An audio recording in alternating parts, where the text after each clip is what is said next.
tout ce qui est révélé dans la parole de Dieu a un sens pour nous. Dieu soit béni pour ces temps que nous passons autour de la parole de Dieu et pour le temps de la proclamation de l'Évangile, car l'Évangile, c'est vraiment une proclamation. Et si on m'avait dit en 1985 que j'irais par le monde proclamer l'Évangile sur les 5 continents, dans plus de 45 pays, je ne l'aurais pas cru, bien que ma mère, à l'époque, était voyante, mais jamais elle n'a vu qu'un jour je serais prédicateur de l'Évangile. Tout simplement pour vous dire que les voies de Dieu ne sont pas les voies du diable et vice-versa. Le diable a un plan, c'est clair. Le diable a un plan et son plan, c'est un plan d'asservissement, d'enfermement, d'aliénation. Jésus a même parlé du diable et quand il en a parlé, il a dit « Il ne vient que pour voler, égorger et détruire. » Mais il a ajouté « Mais moi je suis venu afin que les brebis aient la vie et qu'elle l'ait en abondance. » Et Jésus, prêchait la bonne nouvelle. Et c'est ce que nous prêchons ce soir, la bonne nouvelle. Et pas n'importe laquelle, il prêchait la bonne nouvelle du royaume de Dieu. Le royaume de Dieu. Là où il y a un royaume, il y a la manifestation d'une autorité. Là où il y a un royaume, il y a la présence d'un roi. Amen. En anglais, royaume se dit kingdom, the dominion of the king, le domaine du roi. Et là où nous prêchons le royaume de Dieu, le roi est dans son domaine. Alléluia. Ce qui signifie que ce soir, ici, parce que nous prêchons l'Évangile, le roi Jésus est dans son élément. Il est dans son élément pour contrecarrer tous les plans, tous les stratagèmes de l'ennemi, tous ses artifices, pour rendre libres les opprimés. Et Jésus l'a déclaré, si le Fils vous affranchit, vous serez parfaitement, complètement, réellement libre. Amen. Jésus est celui qui nous rend vraiment libres. C'est pourquoi je vous invite vraiment à vous approcher de lui pour que Jésus puisse accomplir parfaitement son ministère dans votre vie. Il est le Dieu qui accomplit des miracles. Il est le Dieu qui accomplit des délivrances. Il est le Dieu qui accomplit des guérisons. Tout au long de l'année, quel que soit l'endroit, le même Jésus accomplit les mêmes miracles. Dieu soit béni. Il y a quelques jours, j'ai pu voir le Seigneur dans une assemblée accomplir plusieurs guérisons. Nous avons systématiquement, dans chacune de nos missions, là où nous prêchons l'Évangile, le Seigneur qui passe dans les rangs, qui visite, qui libère, qui guérit. C'est pourquoi pendant cette mission, attendez-vous vraiment à cette intervention divine, à cet attouchement divin, à cette touche du Seigneur, cette touche divine. Il est celui qui peut ouvrir l'oreille du sourd. Je l'ai vu il y a quelques jours. Il a ouvert l'oreille du sourd. Il a restauré la vue à une personne qui était malvoyante. Il peut restaurer ta vue pendant cette réunion. Amen. Il peut ouvrir ton oreille. Si ton oreille droite fonctionne mal, il peut ouvrir ton oreille droite. Amen. Amen. Gloire à Dieu. Il va le faire. Recevez la puissance du Saint-Esprit. Recevez la puissance du Saint-Esprit. La Bible dit, vous savez comment il était loin du Saint-Esprit et de force. Et la force qui était avec Jésus, c'était l'énergie du royaume de Dieu. Ce n'est pas la force humaine. Ce n'est pas une force qu'on peut connaître sur la terre, c'est la force qui vient de Dieu. Jésus était loin, il était revêtu de cette puissance, il accomplissait des miracles. Les lépreux étaient purifiés, les sourds entendaient, les muets parlaient, les aveugles voyaient. Les morts ressuscitaient. Quand Jésus parlait à un sourd, le sourd entendait Jésus. Moi, quand je parle à un sourd, le sourd, il ne m'entend pas. À moins que le Seigneur accomplit à ce moment-là un miracle. Comme cette dame, il y a une dizaine de jours, quand le Seigneur a restauré son oreille, eh bien, tout à coup, quand je me suis approché d'elle pour lui parler à l'oreille, le son est rentré dans sa tête, c'était un feu qui embrasait son cerveau. Elle était guérie par la puissance de Dieu. Mais ce n'est pas moi qui l'a fait, c'est le souffle du Saint-Esprit. C'est le souffle de Dieu. Et le Saint-Esprit veut opérer parmi nous. Amen. Il veut opérer pour guérir, pour restaurer, pour délivrer. Et surtout pour nous sauver de la puissance la plus terrible qui soit, la puissance du péché. Ce n'est pas le diable le plus terrible, c'est le péché. Parce que le diable a du pouvoir à cause du péché qui est en nous. Et la Bible dit que le péché, c'est la transgression de la loi. Et dans l'épître de Jean, première épître de Jean, chapitre 3, verset 8, il est écrit « Celui qui commet le péché est du diable, Car le diable pêche dès le commencement. Or, le Fils de Dieu est apparu afin de, littéralement dans le texte original, dans notre texte en français, il est marqué afin de détruire, mais nous avons aussi l'idée de dénouer, de délier les œuvres du diable. Il vient nous libérer. Il vient faire tomber les chaînes. Gloire à Dieu. Quiconque est né de Dieu ne commet pas le péché. Le texte ne dit pas qu'il ne pêche jamais. Il nous arrive à tous, bien entendu, et malheureusement, de pécher. Mais quiconque est né de Dieu ne commet pas ou ne pratique pas le péché. Nous ne pratiquons plus le péché. Notre vie ne s'organise plus autour du péché à partir du moment où nous avons cédé notre vie à l'autorité de Jésus-Christ. Celui qui est né de Dieu ne pratique pas le péché parce que la semence de Dieu demeure en lui et il ne peut pécher parce qu'il est né de Dieu. Gloire au Seigneur. Alors peut-être que vous vous dites, mais cet homme-là, vous êtes là peut-être pour la première fois, et vous dites, mais cet homme-là, il connaît des textes comme cela de la Bible par cœur. Il a dû peut-être tomber dans la marmite quand il était gamin, dans la religion. Eh bien, détrompez-vous, à la maison, on ne lisait pas dans la Bible. On lisait dans la boule de cristal, puisque ma mère était voyante, elle était devineresse, et tout au long de mon enfance, eh bien, j'ai été habitué à voir ma mère qui tirait les cartes, qui lisait dans le marc de café, qui faisait le tarot. Au début, elle l'a fait de manière plutôt ludique pour rendre service à ses amis, à quelques membres de la famille, mais très vite, c'est devenu son métier. Elle s'est mise à son compte et elle a ouvert son cabinet de consultation. Et comme elle m'aimait beaucoup, elle m'invitait souvent à la rejoindre dans la salle à manger, et puis elle jetait les cartes sur la table et elle m'annonçait mon avenir. Et dans cet avenir-là, elle n'a jamais vu qu'un jour je serais derrière un pupitre pour prêcher cet évangile. Mais à l'époque, dans la ville où nous habitions, c'était la crise économique. Et comme mon père et mon frère aîné ne trouvaient pas de travail, alors ma mère a ouvert son cabinet de consultation. Et très vite, la clientèle a rempli sa salle d'attente, toutes sortes de personnes qui venaient à la rencontre de la jeteuse de sorts et qui s'attendaient des passes magnétiques de ma mère. Ils attendaient de ces passes, ils attendaient la guérison. Et puis la clientèle a augmenté, l'argent rentrait, les billets de banque glissaient sur la table. Mais malheureusement, c'est comme si cet argent était frappé par la malédiction. L'argent qui rentrait dans une poche ressortait par l'autre à cause de toutes les tuiles qui nous tombaient sur la tête dans la famille. Et puis un jour, une dame qui avait entendu parler de ce pouvoir divinatoire de ma mère, cette femme organisait des séminaires sur le spiritisme, invitait ma mère à participer à l'un de ces séminaires.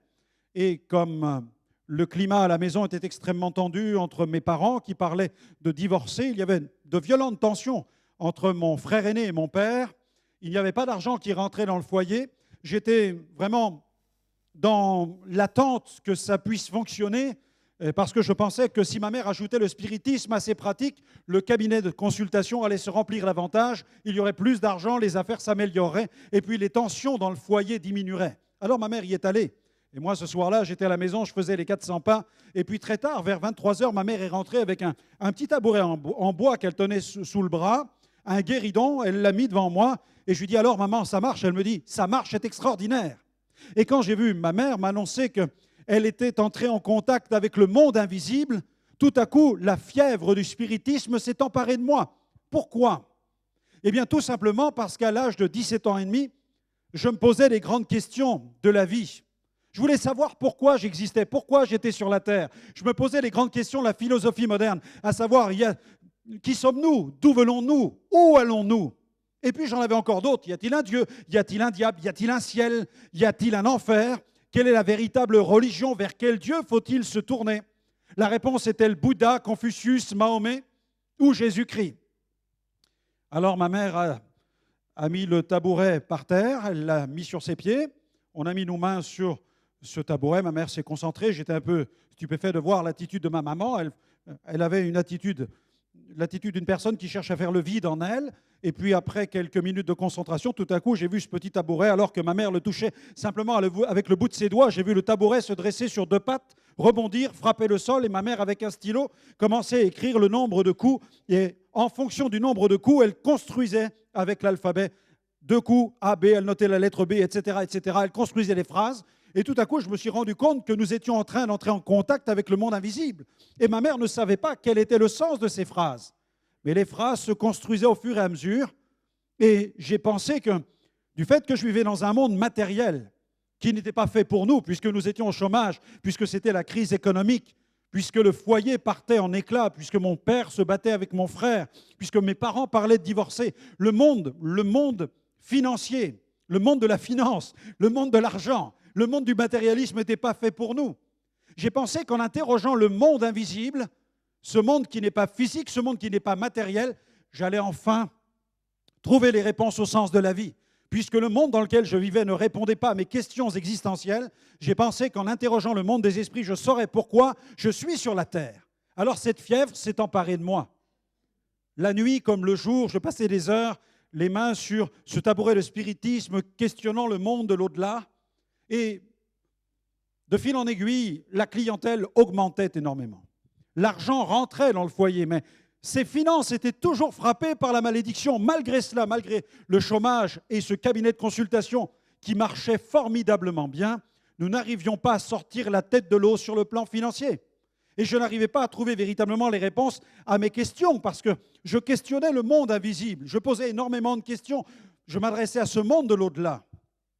Je voulais savoir s'il y avait Dieu. On me répondait oui, Dieu existe. J'essayais de savoir quel était le véritable chemin pour atteindre Dieu. Et si je pouvais comparer le spiritisme, je le comparerais à une forme de labyrinthe. Vous voyez, c'est en quelque sorte une forme de labyrinthe à l'intérieur duquel vous entrez, vous pénétrez dans un corridor, une lumière luit au fond du corridor, vous avancez en vous disant là, je vais atteindre la lumière, et dès que vous êtes sur le point d'atteindre la lumière, il y a une porte dérobée sur le côté, vous empruntez à nouveau cette porte, vous êtes introduit à nouveau dans un corridor, et ainsi de suite. Pendant des heures, pendant des jours, pendant des semaines, pendant des mois, vous questionnez, vous parlez, vous entrez en contact avec des entités qui se manifestent. Et dans la maison, l'atmosphère est en train de se transformer parce que les objets commencent à bouger tout seuls dans la maison. Nous avions les tables qui bougeaient, les meubles qui bougeaient. Le matin, quand nous nous réveillions, on découvrait que l'armoire, la table en chêne s'était déplacée pendant la nuit. Mais au début, c'était en quelque sorte ludique parce que nous pensions que les esprits ne nous voulaient pas du mal, nous le pensions de bonnes intentions. Et donc ces esprits qui se manifestaient ne pouvaient avoir eux aussi que des bonnes intentions. C'est ce que nous avons cru. Mais nous avons perdu le contrôle. Et les choses ont rapidement dégénéré parce qu'au cours d'une nuit, alors que j'étais sur le point de m'endormir, alors que j'étais là dans mon lit, j'ai pris une gifle, j'ai pris une claque dans la figure. Et comme j'avais de très mauvaises relations avec mon frère aîné, j'ai rapidement cherché à ouvrir la lampe de chevet. J'ai pensé qu'il était venu régler un compte avec moi. Et quand j'ai ouvert la lampe de chevet, je me suis rendu compte qu'il n'y avait personne dans la chambre. Alors je me suis levé, j'ai ouvert la porte, je suis allé dans la chambre pour lui dire « Mais qu'est-ce que tu fais ?» Et il était en train de dormir. Je me suis dit « Mais c'est pas possible. » Et puis, je commençais à sentir des souffles contre mon corps, comme des vents qui passaient contre moi. Et au fur et à mesure du temps, c'était comme des mains qui me touchaient pendant la nuit. Eh bien, régulièrement, pendant plusieurs mois, j'étais agressé par des mains invisibles. Des mains invisibles se posaient sur mon corps et je n'osais pas en parler à ma mère. Vu le climat dans lequel se trouvait notre foyer, nous avions trouvé, entre guillemets, la panacée pour nous faire de l'argent malgré le chômage. Je me disais, je ne vais pas commencer à remettre en question ce que nous sommes en train de vivre. Peut-être que les choses vont se calmer et que nous allons apprendre à contrôler le monde invisible. Mais ce qui se passait, c'est que c'était le monde invisible qui était en train de nous contrôler. Je me suis rendu compte qu'au fil des semaines, au fil des mois, eh bien, mon esprit commençait à se dédoubler. C'est un peu comme si vous mettez devant un poste de télévision, vous voulez vous mettre sur un canal, mais vous avez une multitude de chaînes qui passent en même temps. Et j'ai commencé à perdre le contrôle de mon esprit et le contrôle de mon corps, puisque la nuit, mon corps était comme électrifié. Il décollait au-dessus du lit et je devais m'agripper à mon matelas. J'avais comme une énergie qui était là, qui rentrait en moi et qui me tourmentait. Mais je ne savais pas encore à ce moment-là qu'il s'agissait de démons. Pour moi, je ne savais pas s'il y avait un Dieu, je ne savais pas non plus s'il y avait un diable. Je cherchais la réponse à mes questions. Et puis tout a basculé. À cette époque, ma petite sœur avait 6 ans. Et à l'âge de 6 ans, quand elle se levait le matin, eh bien, elle se mettait tout de suite, elle ne jouait pas à la poupée, elle se mettait tout de suite à jouer avec le guéridon de spiritisme. Elle mettait ses mains dessus et je voyais le tabouret qui bougeait. Elle entrait en contact avec les morts, avec les défunts de la famille. Enfin, c'est ce que je pensais. Je pensais que nous parlions avec les défunts. Ça n'est que plus tard, en découvrant l'enseignement de la Bible, de la parole de Dieu, que j'ai compris que lorsque nous pratiquons le spiritisme, nous n'entrons pas en contact avec des défunts, mais avec des démons qui se déguisent et qui empruntent les voix et qui empruntent l'histoire et la vie de ces personnes. Et là, ce matin-là, ma petite sœur était en train de jouer avec ce tabouret de consultation, je la regardais, j'avais le dos appuyé contre le mur de la salle à manger, je pensais à notre destinée. Je me disais, grand-mère était voyante, maman est voyante, Cathy sera voyante, moi-même, je vais m'associer à ma mère, je vais en faire mon métier, je deviendrai spirit et parapsychologue. J'empruntais pas, je volais les livres dans la bibliothèque municipale, j'en mettais plein mon blouson, je rentrais dans ma chambre, et puis je jouais à l'apprenti sorcier, à la télépathie, à la télékinésie, je tordais des cuillères en métal à distance, je faisais circuler simplement par la concentration des petites feuilles en papier sur la table, je voulais devenir magicien, je voulais devenir enchanteur, je voulais trafiquer avec ce monde, je pensais que c'était... Puisque Dieu ne répondait pas à mes questions, il y avait certainement des pouvoirs à l'intérieur de moi qu'il fallait que je libère et que je découvre. Et je voyais ma petite sœur et je me disais, elle, ça sera aussi sa vie. Certainement qu'il y a quelque part dans l'univers un esprit, une entité, une puissance absolue qui a voulu que de génération en génération, notre famille soit livrée à l'occultisme. Et il en est ainsi pour ma grand-mère, ma mère, pour ma petite sœur et pour moi. Alors j'essayais de me convaincre. Je me disais, la nuit, tu vis l'enfer parce que des mains se posent sur ton corps, parce que tu entends des voix, parce que ton corps est comme électrifié, tu perds le contrôle de ton corps. Mais regarde ce que tu fais avec ta mère. Tu essayes de faire du bien aux gens. Regarde ce que tu fais dans le cabinet de consultation avec ta mère. Ta mère pratique les passes magnétiques pour guérir des cancéreux, des malades, des gens pour lesquels il n'y a plus d'espoir, des gens que la médecine officielle a abandonnés. Et je me disais, nous essayons de rendre service à la société. Alors la nuit, tu vis l'enfer, mais c'est un peu le revers de la médaille, il faut faire avec. J'essayais de me convaincre, il faut faire avec, Franck. Et je voyais cette petite fille de 6 ans, la main sur le tabouret, quand tout à coup, alors qu'elle touche simplement le tabouret du bout du doigt, je vois le tabouret qui commence à basculer sur 2 pattes, et ma petite sœur se tourne vers moi en riant, et je vois le tabouret qui bascule comme ça, et qui commence, simplement avec le contact du bout de son doigt, je vois le tabouret qui marche, qui commence à traverser la salle à manger. Alors je pousse à hurlement, je dis « Maman, viens voir !» Et ma mère sort de la cuisine, elle assiste au phénomène surnaturel. Je dis « Regarde, maman !» Et ma mère était fascinée. Mais moi, j'étais horrifié, parce que tout à coup, quelque chose est venu à mon esprit. J'ai compris que l'enfer que je vivais, et ça, je ne l'avais pas encore envisagé, cet enfer que je vivais depuis des mois dans ma chambre chaque nuit, je me disais, mais comment cette petite fille pourrait-elle vivre cela? Et tout à coup, j'ai pensé, je dois la sauver. Il faut que je la sauve. Je dois faire quelque chose pour elle. Je n'ai pas le droit de laisser faire cela. Alors, je me suis précipité entre elle et le monde invisible, finalement. Et j'ai commencé à injurier ce monde de l'invisible. J'ai sorti les pires injures que je connaissais à l'époque. Et à ce moment-là, ça a été comme des souffles, des vents qui sont entrés dans ma bouche. C'était brûlant, ça a traversé mes entrailles. J'étais visité par des puissances. C'était une agression spirituelle.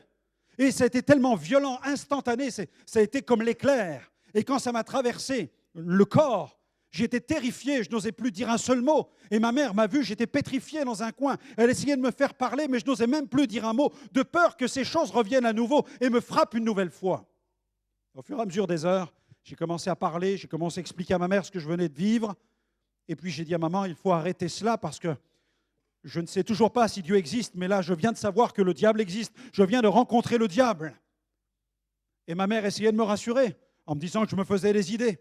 Mais la nuit qui a suivi, ça n'a pas manqué. On a été réveillés par des cris qui venaient de la chambre de ma petite sœur. Et quand nous sommes arrivés dans sa chambre, elle était assise sur son lit. Elle poussait des hurlements, elle criait « Regarde maman, il y a des morts qui sont couchés sur mon lit et je dors dans un cimetière. » Elle se voyait dormir dans un cimetière. Je dis « Regarde maman, on a perdu totalement le contrôle. Ce sont ces choses qui nous contrôlent. » Et regarde Cathy, complètement traumatisée. Il faut arrêter maintenant ton cabinet de consultation. Il faut arrêter la voyance et le spiritisme. Et ma mère était désemparée parce qu'il n'y avait pas d'argent qui rentrait dans le foyer. La seule source de revenus passait par le cabinet de consultation. Alors on a essayé de calmer Cathy. Chacun est retourné dans sa chambre. J'ai essayé de m'endormir, mais c'était extrêmement difficile parce que dès que je replongeais dans le sommeil, les mains m'attrapaient, me saisissaient, me frappaient. Et puis finalement, je me suis endormi pour être réveillé à 6 heures du matin par une voix qui a résonné dans ma chambre. Et cette voix m'a dit « Franck, il est l'heure, lève-toi ». Et j'ai obéi à la voix, un peu comme j'étais devenu comme une marionnette. J'étais dans un état de délabrement moral, psychique, psychologique.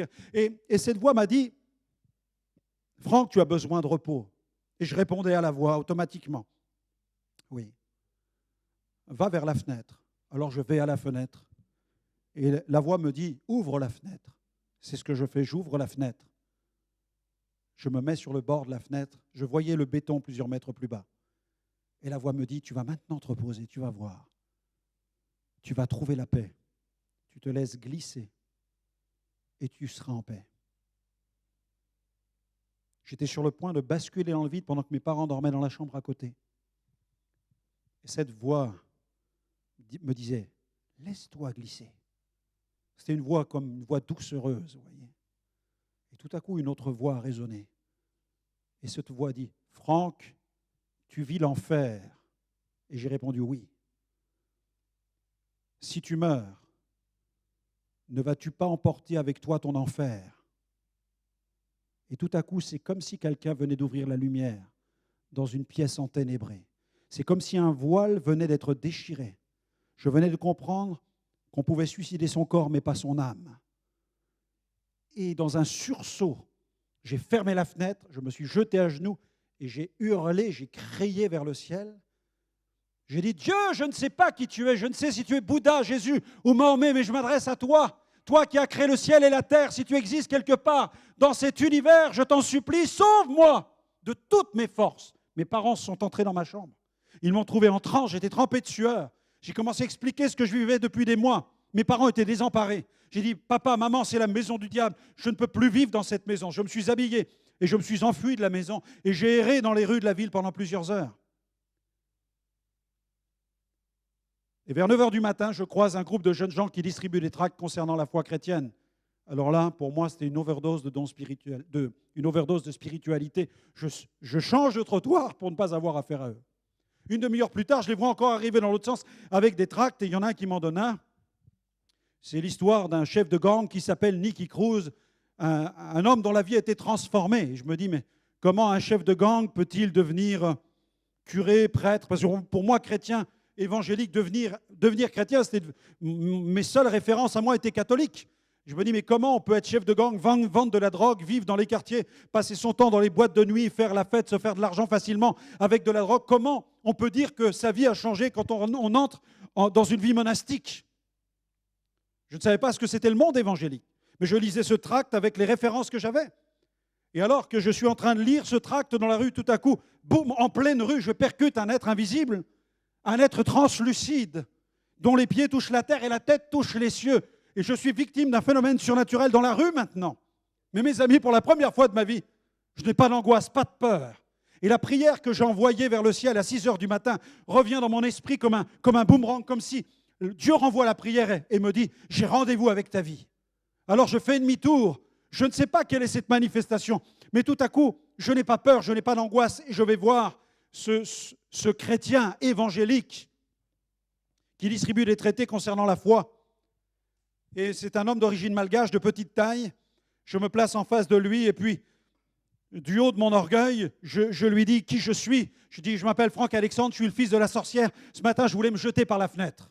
Je dis, ma mère est voyante, elle est guérisseuse. Je suis spirite, parapsychologue. Mon frère passe son temps dans les boîtes de nuit à consommer de la drogue et de l'alcool. Ma petite sœur est possédée, mes parents parlent de divorcer. La maison est hantée de la cave au grenier, même le chien est possédé. Je dis, vous avez une solution pour les gens comme nous, vous? Et je me suis dit, l'extraterrestre va disparaître. Il me dit, oui, il y a une solution. Je lui dis, laquelle, monsieur? Il me dit, la solution, c'est Jésus. Je dis, comment, Jésus? Jésus, le barbu de Nazareth.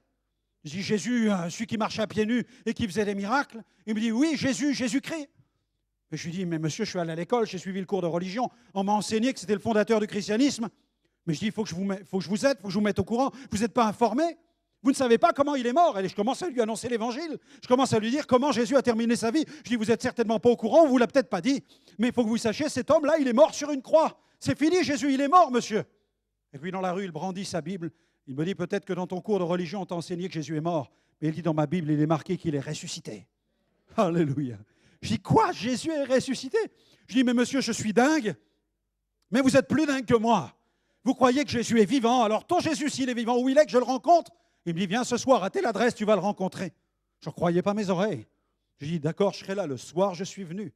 Et je suis entré dans une salle évangélique extrêmement modeste. Et mes amis, dès que j'ai franchi le pas de la porte, je suis entré à l'intérieur, mon corps s'est mis à trembler. Et là, j'ai compris immédiatement J'ai senti que les entités qui étaient là sur moi, en moi, qui me tenaient, qui me ficelaient, étaient dérangées par le prédicateur qui annonçait un message qui était tellement simple. Cet homme prêchait, il disait « Jésus sauve, Jésus guérit, Jésus libère, Jésus remplit du Saint-Esprit, Jésus revient bientôt ». Il proclamait un évangile tellement carré, tellement clair, que c'était une révélation pour moi. Et les puissances se manifestaient. Alors j'ai commencé à leur parler, j'ai dit « Maintenant j'ai compris, diable, ce qui se passe. Écoute-moi bien, diable. J'ai été à 100% pour toi. Mais maintenant j'ai compris que celui qui est là est plus fort que toi parce que tu trembles en sa présence. Alors écoute-moi Jésus, je ne te connais pas. Mais si tu me libères, je te servirai à 200%. » Et le pasteur lance un appel, je réponds à l'appel, je viens sur le devant, il m'impose les mains, je m'écrase sur ma chaise. Et là, mes amis, j'ai fait un voyage au Niagara céleste. Alléluia. Ouh, alléluia. Mon esprit s'est ouvert. Là, ça n'était plus des entités qui me tourmentaient l'esprit, mais c'est comme des chaînes qui ont volé en éclats. J'ai vu ce trône, j'ai vu cette gloire. C'était comme une explosion. J'ai eu l'impression que mon corps explosait en 1000 morceaux. Et c'était comme un fleuve. J'ai vu de ce trône un fleuve qui a jailli. Le fleuve m'a percuté de plein fouet. Il m'a traversé le corps, l'âme, l'esprit. Toutes les cellules, j'étais nettoyé, purifié.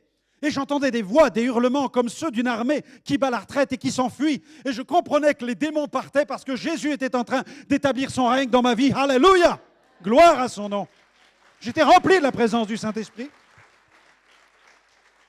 Dans mon cœur, je lâchais ma vie dans mon cœur. Je demandais pardon pour mes péchés dans mon cœur. Je disais, je te servirai, je serai ton serviteur maintenant. J'ai compris quel est le sens de ma vie. Je sais pourquoi j'existe sur cette terre. Je sais pourquoi ce monde existe. Il y a un Dieu, il y a un Sauveur qui est Jésus-Christ. Il est mort sur la croix, il est ressuscité le 3e jour. Maintenant, je vais être son serviteur.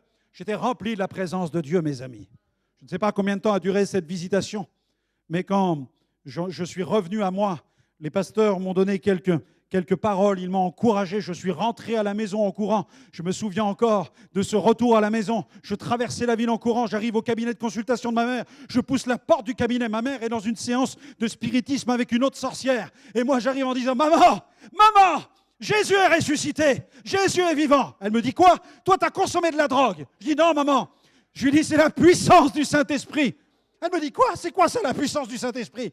Je dis « Maman, Jésus est vivant ». Et je commence à lui dire ce qui vient de m'arriver. Elle me dit, mais t'es fou, on t'a ensorcelé, on a fait quelque chose avec toi. Et l'autre sorcière, quand elle a entendu le nom de Jésus, mes amis, elle s'est levée. Je la connaissais, cette femme faisait mourir des gens. Elle jetait des malédictions et les gens mouraient dans son quartier les uns après les autres. C'était une sorcière, vraiment une femme belliqueuse. Et quand elle a entendu le nom de Jésus, elle s'est levée, elle a commencé à marmonner ses malédictions contre moi. Alors il y avait un comptoir dans la salle de divination de ma mère. Je me suis tenu après le comptoir, j'ai dit, Jésus, ça fait 10 minutes que je crois en toi, il faut que tu me dépannes. Comment tu règles des affaires pareilles? Je dis, comment je vais régler l'affaire d'une sorcière? Moi, je ne sais pas quoi faire. Et je me souviens du pasteur qui avait prié pour moi au nom de Jésus, démon, va-t'en. Et je dis, mais c'est ce qu'il faut que je fasse. Je lui dis, madame, au nom de Jésus, maintenant vous sortez. Et là, ça ne marche pas. Je me dis, ça ne marche pas. Et je repense au pasteur, il avait l'énergie. Vous voyez, il était convaincu. Je dis, mais Franck, tu fais peur à personne là. Je lui dis, je vous ai dit, maintenant, vous sortez de là. Et là, elle fait 2 pas en arrière et je dis, ça marche. Je dis, sors démon. Et là, la femme, elle tombe par terre et elle commence à ramper comme un serpent. Je dis, maman, qu'est-ce que j'ai fait? Maman! J'étais face à la manifestation du royaume de Dieu, mes amis. J'étais face à la manifestation du royaume de Dieu. Je venais de réaliser que ma foi en Jésus par ma bouche faisait peur au démon et que le démon avait fui sous cette nouvelle autorité que je venais de découvrir par la foi en Jésus-Christ. Alléluia. Et ma mère a été convaincue à ce moment-là. Alléluia. Ma mère a été confrontée en un instant. C'est comme si une fenêtre sur le monde invisible venait de s'ouvrir. Elle a vu son fils, par une parole, mettre à terre une sorcière et faire fuir des démons. Ma mère a compris qu'il y avait le royaume de Dieu, le royaume des ténèbres. Elle s'est convertie sur le champ. Alléluia. Dieu soit béni. Alléluia. Elle a donné sa vie au Seigneur. Elle a donné sa vie au Seigneur. Les pasteurs lui ont enseigné la parole de Dieu et lui ont enseigné ce passage merveilleux du livre du Deutéronome, chapitre 18, verset 10, où il est écrit qu'on ne trouve chez toi personne qui exerce le métier de devin, d'astrologue, de magicien, d'enchanteur, personne de ceux qui évoquent les esprits ou disent la bonne aventure, car quiconque fait ces choses est en abomination à l'Éternel. Ma mère a reçu la visite des pasteurs, elle a pu se tourner vers le Seigneur, elle a détruit la boule de cristal, elle a brûlé tous ses livres d'occultisme, Et quand mon père est rentré ce soir-là et qu'il a vu la salle de divination nettoyée de tous ses accessoires, il a dit « Qu'est-ce qui se passe ici ?» Et ma mère lui a dit « Écoute, il faut que je t'apprenne quelque chose. Ton fils s'est converti à Jésus-Christ. » Grand moment de solitude. Hein. Quand vous ne connaissez rien à l'Évangile et qu'on vous dit ça, là, on a raté un épisode. Hein. Et ma mère continue en lui disant « Moi aussi ». Et là, mon père dit « Oh là là, c'est quoi cette affaire ?» Il veut tout savoir. Ma mère lui explique. Et mon père pense qu'on est tombé dans une secte, qu'on s'est fait embrigader par des escrocs. Et la question qu'il dit, eh bien, écoute, je vais savoir, c'est quand la prochaine réunion? Et nous, on fait « Yes !» Mon père souffrait d'un ulcère cancéreux. Et puis, réunion suivante, mon père vient et il voit que le pasteur impose les mains aux malades. C'est ce que nous faisons dans nos églises évangéliques. Nous pratiquons la parole de Marc 16. Ils imposeront les mains aux malades et les malades seront guéris. Et mon père voit que le pasteur impose les mains et il se dit, on va voir s'il y a quelque chose.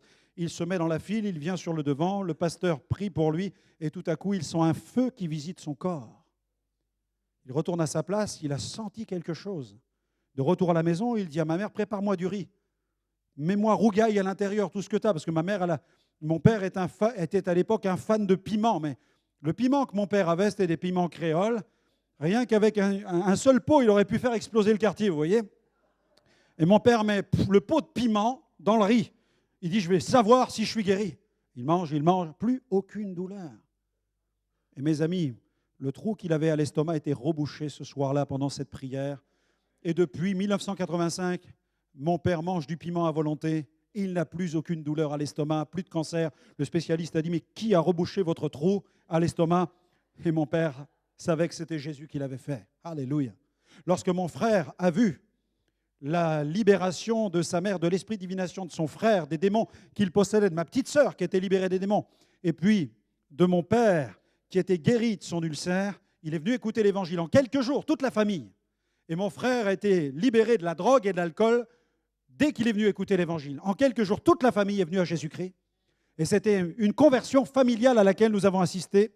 Et Dieu nous a fait la grâce de proclamer le témoignage du salut, de la guérison et de la délivrance qui est en Jésus-Christ de par le monde. Quand j'étais visité par Jésus dans cette petite église et que le pasteur m'a posé les mains, que les démons sont partis, que j'ai vu ce ciel ouvert et ce trône, Jésus m'a parlé. Et sa voix a dit, Franck, tu prêcheras l'évangile à des nations. Eh bien, je peux vous dire que la parole de Jésus n'est pas la parole d'un voyant. Ce que Dieu dit, il est capable de l'accomplir. Et il m'a envoyé dans le monde prêcher cet évangile. Et tout au long de l'année, j'ai l'occasion de sillonner les 5 continents pour prêcher cet évangile. Et je vois de par le monde des multitudes trouver le chemin du salut, expérimenter la guérison divine, la délivrance des démons, de la sorcellerie, de l'animisme, du fétichisme et de toutes sortes d'esclavages, parce que Jésus est vraiment ressuscité. Alors ce soir, j'aimerais prier pour ceux qui veulent vivre une véritable transformation dans leur vie. J'aimerais que l'on puisse prier, pendant que les musiciens peuvent m'accompagner avec un fond musical, j'aimerais que nous puissions maintenant prier Dieu afin que dans cette nouvelle phase de cette soirée, nous puissions faire l'expérience de la bienveillance du Père qui a créé l'univers et qui nous a tellement aimés qu'il y a 2000 ans, il a envoyé Jésus donner sa vie sur la croix pour nos péchés à Jérusalem. Seigneur, merci pour ta parole. Ta parole nous dit que nous avons vaincu toutes les puissances des ténèbres grâce à la parole du témoignage. Et Seigneur, tu nous as appelés à être des témoins. Tu nous as appelés à témoigner de la vérité. Tu nous as appelés à témoigner de la croix, de la résurrection, de l'effusion du Saint-Esprit. Je te loue ce soir parce que dans ce lieu, de manière effective, de manière concrète, nous déclarons que les esclaves sont libérés.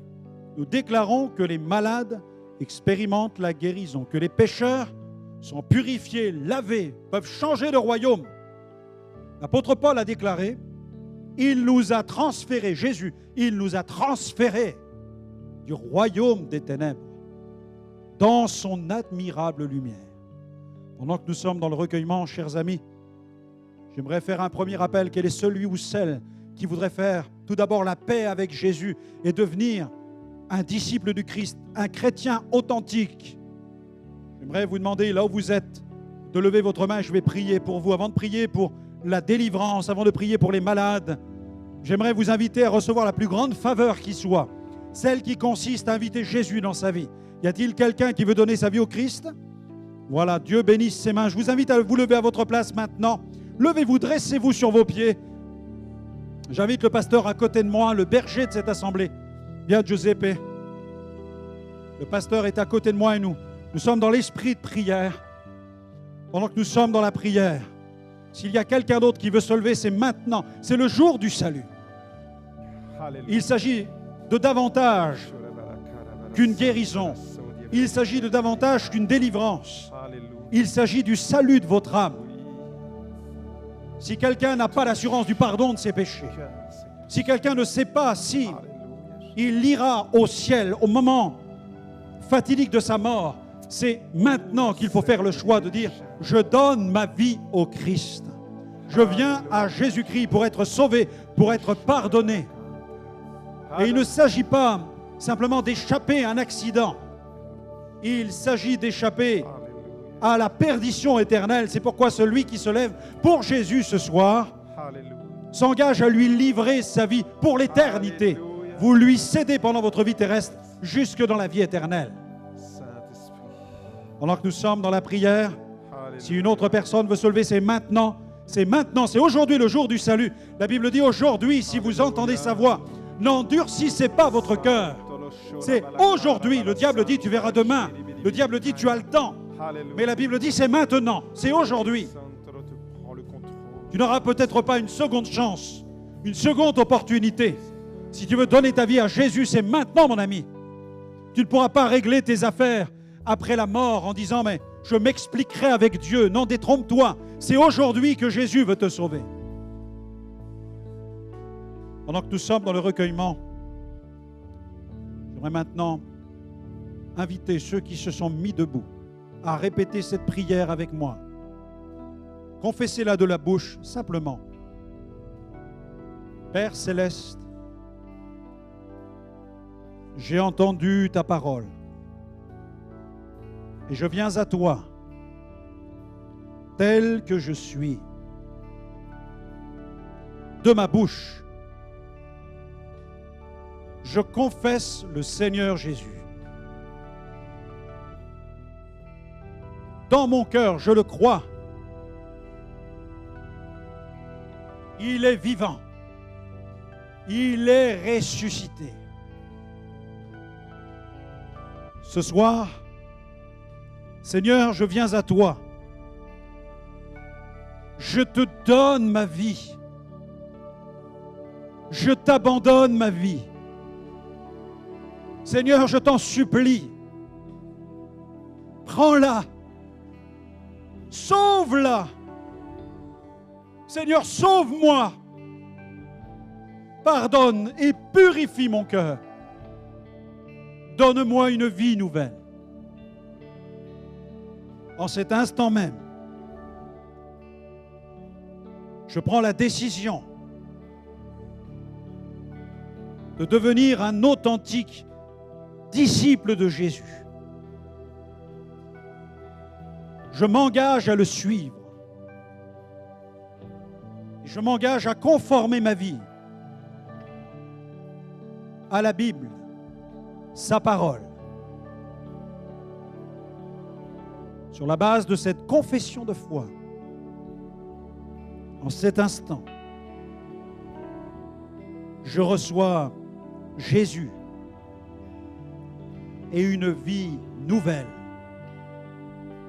Et je donne gloire à Dieu et à Jésus-Christ, mon Sauveur.